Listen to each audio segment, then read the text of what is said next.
बंदी छोड़ सतगुरु रामपाल जी महाराज जी की जय हो। सतसाई बहन जी, आप अंबाला की रहने वाली हैं। पिछले 5 महीनों से आपने बताया कि आप परम पूज्य सतगुरु रामपाल जी महाराज जी के सत्संग सुन रही हैं।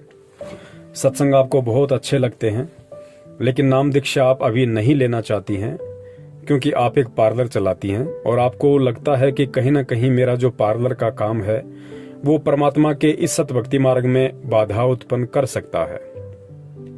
इस वजह से मैं नाम दीक्षा नहीं लेना चाहती। समाधान आपने पूछना चाहा है।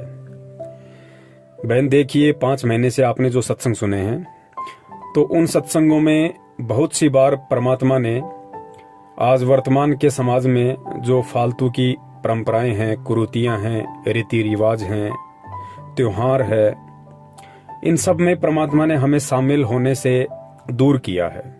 परमात्मा ने मना किया है कि हमने भगत होकर इन सभी क्रियाओं में सहयोग नहीं देना है, क्योंकि भक्ति मार्ग पर यदि हमें चलना है, हमें यदि सतलोक की यात्रा करनी है, तो हमने हमारी कमर पे कम से कम इन परंपराओं का बोझ रखना पड़ेगा। तभी हम आसानी से इस भक्ति मार्ग के सफर को पूरा कर सकते हैं। और वैसे भी परमेश्वर ने बताया कि साधु सोई जो सीधा चाल है। परमात्मा का बच्चा वही होता है जो व्यर्थ के इन परंपराओं से, ढकोसलों से, कुरीतियों से दूर रहे, अपना सादा जीवन जिए, अपना रोजी रोटी के लिए जैसा भी परमात्मा ने निमित्त बना रखा है अपना काम करे और अपनी भक्ति करे। पार्लर का जो काम है बहन, वो कहीं न कहीं परमात्मा के सत मिशन में बाधा है, क्योंकि परमात्मा एक स्वच्छ समाज का, स्वच्छ देश दुनिया का निर्माण करना चाहते हैं अपने तत्व ज्ञान से। और स्वच्छ समाज और देश दुनिया का निर्माण तभी हो पाएगा जब पूरा समाज परमात्मा की भक्ति को अपनाएगा। और परमात्मा की भक्ति को अपना के वर्तमान के समाज में जो ये फालतू की कुरीतियां, रीति रिवाज, परंपराएं, इन सब से दूर हटेंगे, तभी हम भगत होकर सही तरीके से भक्ति कर पाएंगे। अब देखिए बहन, यहाँ पे बहुत सारे जो भगत भाई बहन हैं, उनको मन में शंका हो सकती है कि भाई हम भी सैलून का काम करते हैं, हमारा भी सैलून है, हम भी लोगों के बाल काटते हैं, दाढ़ी बनाते हैं, तो क्या हमारा काम भी परमात्मा के मार्ग में बाधा है? तो यहाँ थोड़ा सा समझाना जरूरी हो जाएगा। तो दास निवेदन करेगा कि पार्लर में और सैलून में बहुत अंतर होता है। आज परमात्मा के हजारों की संख्या में जो भगत भाई बहन हैं वो अपना सैलून चलाते हैं, लोगों के बाल काटते हैं, दाढ़ी करते हैं, कटिंग करते हैं, तो वो परमात्मा के मार्ग में बाधा नहीं है। यदि आप दाढ़ी और बाल कटिंग तक ही सीमित हैं तो आप परमात्मा के मार्ग में बाधा नहीं है। और देखो, सत्संग सुन के थोड़ा सा हमने विचार करना पड़ेगा, क्योंकि हर पॉइंट परमात्मा नहीं बताएगा। हर बार हर सत्संग में परमात्मा वो बातें रिपीट नहीं कर पाते हैं। हालांकि परमेश्वर ने जिक्र सभी बातों का अपने किसी न किसी सत्संग में अवश्य कर रखा है, लेकिन हम लोग सभी सत्संग नहीं सुन पाते हैं और सत्संग ना सुन पाने के चलते हमें उन बातों की जानकारी नहीं होती है। ये एक अलग विषय है, लेकिन परमेश्वर ने अवगत अवश्य करवा रखा है अपने भक्ति विधान से कि कौन कौन सी मर्यादाएं हैं, क्या क्या नियम हैं, हम कैसे भक्ति मार्ग पे चलेंगे तो हम सफल हो सकते हैं। देखिए, परमात्मा हमें बार बार कहते हैं कि बच्चों, ये जो विवाह शादी हैं या अन्य प्रकार के जो धार्मिक अनुष्ठान वगैरह होते हैं, मरने के बाद में 13 माई होती है, बरसोदी है, पितृ पूजा है, या अन्य प्रकार के चौंचले हैं, गेट टुगेदर पार्टी है, बर्थडे है, किट्टी पार्टी है, परमात्मा ने बताया कि हमने इन सभी चीजों से दूर हटना पड़ेगा, वरना हम भक्ति नहीं कर पाएंगे। ये व्यर्थ के चौंचले हैं, फालतू के ढकोसले हैं। जो पैसे वाले लोग हैं वो अपनी मौज मस्ती के लिए, दिखावे के लिए ये सारा ढोंग करते हैं। अब हम भगत हो गए तो हमने इन चीजों को करना तो बहुत दूर की बात है, हमने इनमें जाकर सहयोग भी नहीं करना है। ठीक है, जब तक कोई भगत भाई बहन ज्ञान से पूरी तरह परिचित नहीं हो पाता है, जब तक वो अच्छे से ज्ञान को आधार नहीं बना पाता है, वो वहां आ जा सकता है। लेकिन ध्यान रहे, केवल धार्मिक अनुष्ठान को छोड़ के परमात्मा ने विवाह शादी के लिए थोड़ी बहुत छूट दी है, वो भी तब तक जब तक भगत को ज्ञान नहीं है। और किसी भी प्रकार के धार्मिक अनुष्ठान में, चाहे कोई माता का या भैरू जी का जागरण हो, किसी भी देवी देवता का कोई प्रोग्राम हो, मरने के बाद में जो 13 माई होती है, बरसोदी है, पितृ पूजा है, बर्थडे पार्टी है, इन चीजों में तो हमने शामिल भी नहीं होना है। ये विशेष आदेश हैं परमात्मा के। और भक्ति मार्ग में संत के वचन की अवहेलना करना अपने आप को संत से दूर करने के बराबर होता है। तो विवाह शादी वगैरह के लिए, इन सब चीजों के लिए परमात्मा ने हमें इसलिए मना किया है कि बच्चों, एक लोक दिखावा है। समाज के धनी लोगों ने अपने लोक दिखावे के लिए इन परंपराओं की शुरुआत की थी। आगे चल के ये समाज के गले की फांसी बन गई। आज ना चाहते हुए भी समाज के डर से, अपनी इज्जत के लिए लोगों ने कहीं से पैसा उधार लेके इन प्रोग्रामों को करना पड़ता है। बाद में सारा जिंदगी वो कर्जा उतारते उतारते मर जाता है, उसका कर्जा नहीं उतरता। तो अब हम भगत बन गए, हमें परमात्मा ने ज्ञान दे दिया। अब हमने इन परंपराओं का बोझ अपनी कमर पे गधे की तरह नहीं लाद के चलना है, वरना हम सतलोक तो क्या, हम त्रिकुटी तक की यात्रा भी ढंग से नहीं कर पाएंगे। तो जो भगत भाई बहन अपनी दाढ़ी और कटिंग के लिए अपना सैलून चलाते हैं, वो ठीक है, उनकी रोजी रोटी है, और दाढ़ी कटिंग समाज की जरूरत भी है, उसको बंद नहीं किया जा सकता है। इसलिए ये जो सैलून का जो काम है वो परमात्मा के मार्ग में बाधा नहीं है। लेकिन उन भगत भाइयों ने भी विशेष तौर से ध्यान रखना पड़ेगा। आपको यदि कोई किसी विवाह शादी वगैरह में बुलवाता है कि भाई हमारे बच्चे की शादी है, हमारे बच्चे का मेकअप करना है, हमारे बच्चे को संवारना है, और उसका जो भी कुछ आप जो समझ सकते हैं अच्छे से कि उसको कितना उसको सजाया जाता है, उसका डेकोरेशन किया जाता है, कई हजारों रुपया वो लोग पार्लर में जाके खर्च कर देते हैं सजने संवरने के लिए, अपने आप को सुंदर दिखाने के लिए। तो पुण्यात्माओं, जो भी भगत भाई बहन अपना सैलून चलाते हैं, जिनको परमात्मा का ज्ञान है, अब उनको इन चीजों से दूर हट जाना चाहिए। उन्हें अपना काम धंधा परमात्मा के ऊपर विश्वास करके सिर्फ दाढ़ी मूंछ और कटिंग तक ही सीमित रखना चाहिए। इसके अलावा धीरे धीरे देखो, एकदम से आप नहीं छोड़ पाते हो, एक बात अलग है, लेकिन आपने कोशिश करनी होगी, और जो परमात्मा की दृढ़ आत्मा होती है वो बिल्कुल इन सब चीजों से दूर हट जाएगी। तो हमने किसी भी प्रकार के दूल्हे या दुल्हन को विवाह शादी के लिए बिल्कुल भी नहीं संवारना है, क्योंकि जब तक हम इनको संवारते रहेंगे ये संवरते रहेंगे। आपको ध्यान होगा, परमात्मा ने कहा कि बच्चों, हमने किसी भी प्रकार के चमड़े से बनी हुई वस्तुओं का प्रयोग नहीं करना है, चाहे बैग हो, चाहे बेल्ट हो, चाहे जूते हो, चाहे पर्स हो, कोई भी चीज जिसमें लेदर वगैरह का इस्तेमाल हो वो हमने इस्तेमाल नहीं करनी है।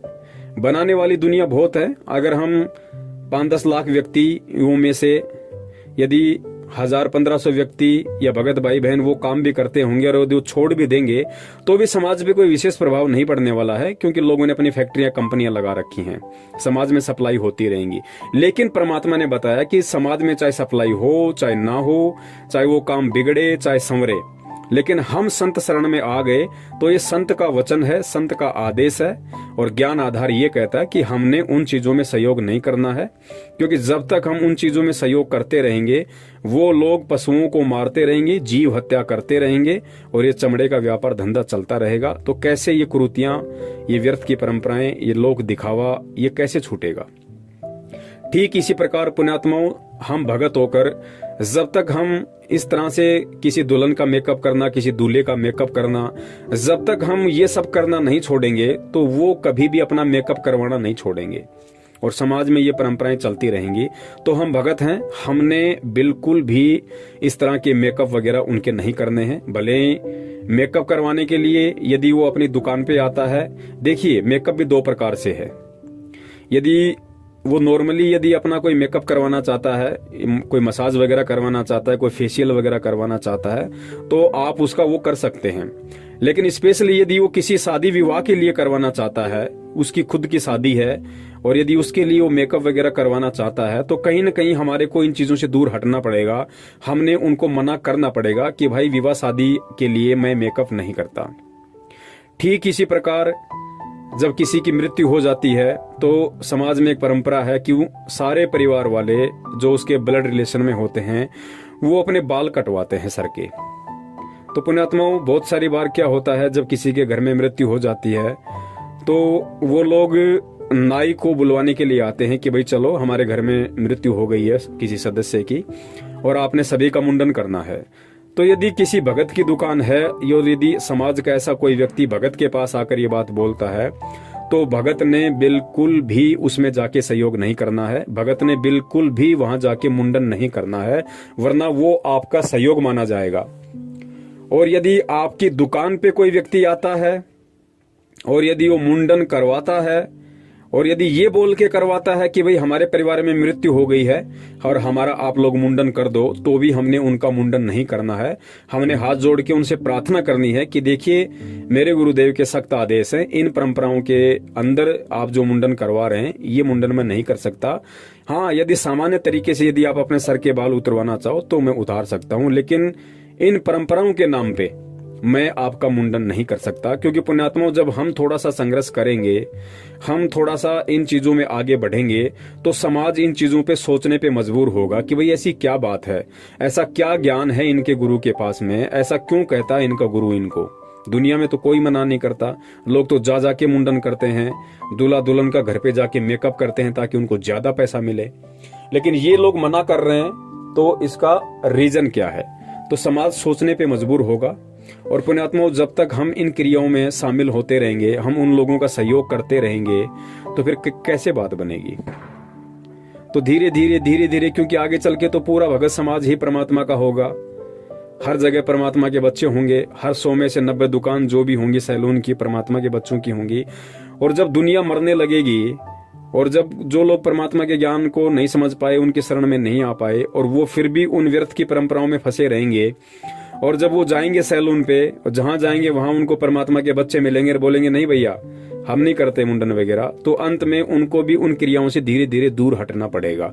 तो वो प्रक्रिया होगी कब? जब आज हम उसकी शुरुआत करेंगे, जब आज हम सतगुरुदेव जी के ज्ञान आधार से इन चीजों से पीछे हटेंगे, तो आगे चल के समाज धीरे धीरे इन चीजों से सुधरेगा। तो हमने किसी भी दूल्हा या दुल्हन का मेकअप नहीं करना है यदि आपकी सैलून की दुकान या ब्यूटी पार्लर की दुकान है। तो हमने किसी भी व्यक्ति का मुंडन नहीं करना है यदि आपकी सैलून की दुकान है। तो नॉर्मली यदि कोई आपसे दाढ़ी कटिंग वगैरह करवाता है, बिल्कुल हम कर सकते हैं। चेहरे पे कोई फुंसी वगैरह है या चेहरे का जैसे कोई रंग वगैरह उनका काला पड़ गया है किसी वजह से, यदि वो फेशियल वगैरह करवाना चाहता है, मसाज वगैरह करवाना चाहता है, तो वो हम कर सकते हैं, उसमें कोई दोष कोई दिक्कत नहीं है। इसके अलावा पुण्यात्माओं, अगर आप हिम्मत कर सको इस परमात्मा के मिशन में, तो आप लोग किसी के बालों को काला भी ना करो। क्योंकि परमात्मा हमें तो मना करते ही है कि भाई हमें बिल्कुल भी अपने बाल काले नहीं करवाने हैं। हमें सुंदर दिखने के लिए या बुढ़ापे में जवान दिखने के लिए जो लोग बालों में डाई करते हैं, मेहंदी लगाते हैं, कलर लगाते हैं, भगत के लिए तो परमात्मा ने विशेष तौर से मना कर ही रखा है। और जो चीजें भगत के लिए मना है, तो भगत ने सोचना चाहिए कि उन चीजों में भगत ने सहयोग भी नहीं देना चाहिए, उन चीजों में भगत ने सहयोग भी नहीं देना चाहिए। जैसे गुरुदेव ने बताया कि भगत को शराब नहीं पीनी, तो भगत ने तो बिल्कुल भी नहीं पीनी। लेकिन भगत से यदि कोई शराब के लिए पैसे मांगता है या शराब की बोतल मांगता है या शराब मंगवाता है, तो भी गुरुदेव ने कहा है कि आपने उसमें सहयोग भी नहीं करना है।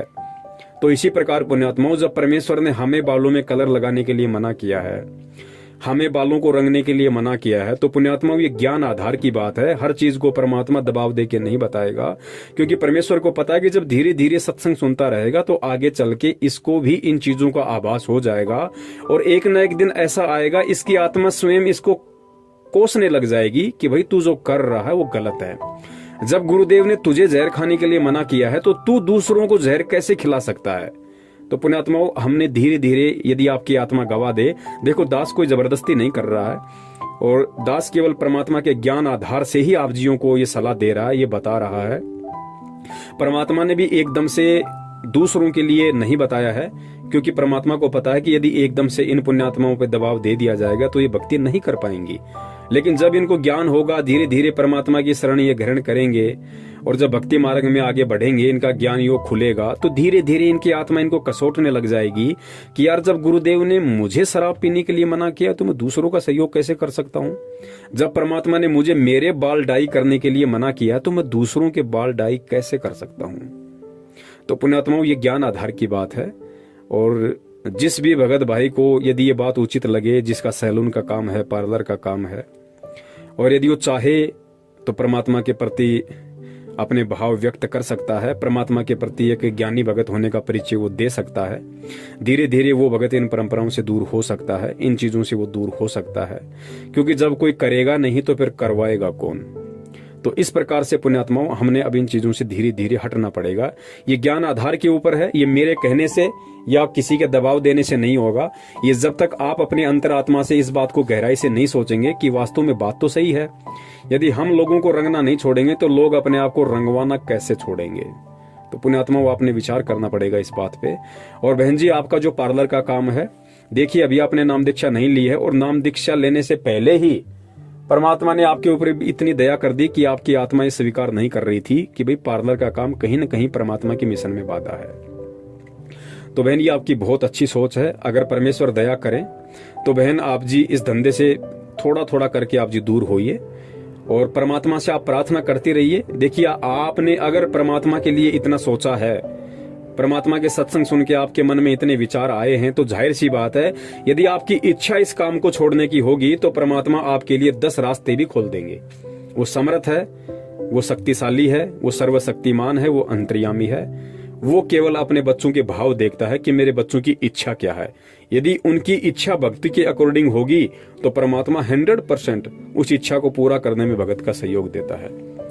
तो बहन, आप कोशिश कीजिए कि आप इस चीज से दूर हों, और यदि और कोई काम ऐसा आपको लगे उस काम को आप आसानी से कर सकती हैं, और वो काम परमात्मा के भक्ति मार्ग में किसी प्रकार की बाधा भी उत्पन्न नहीं करेगा, तो आप जी जरूर उस काम को बहन कर सकती हैं।